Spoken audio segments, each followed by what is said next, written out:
కూడా వాక్యం విన్నాం.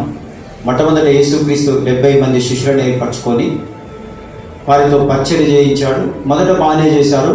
కొద్దిగా వాళ్ళని పరీక్షించడానికి కష్టంగా నడిపించినప్పుడు ఒకరొకరు దూరం అయిపోయారు. ఇంచుమించుగా 58 మంది వెళ్ళిపోతే 12 మంది మిగిలితే వాళ్ళను నేను ఏర్పరచుకున్న అపోస్తలులు మీరని వాళ్ళకి అపోస్తలులని పేరు పెట్టి సర్వాధికారాలను ఇచ్చాం. ఆమేన్, హల్లెలూయా. పిలువబడిన వాళ్ళు 70 మంది, కానీ ఏర్పరచబడిన వాళ్ళు అక్కడ 12 మంది మాత్రం.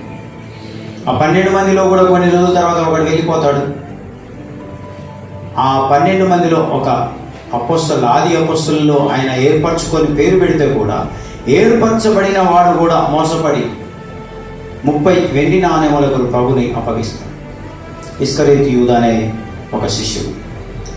అప్పుడు అతడు వెళ్ళిపోయాడు కాబట్టి మరిద్దరి పేర్లు చీటీలు మీద రాసి వేస్తే ఇంకొకరిని దేవుడు 12 మందిలో ఒకరిగా ఏర్పరచుకుంటాడు ఆయన. ప్రైజ్ ది లార్డ్, హల్లెలూయా. కనుక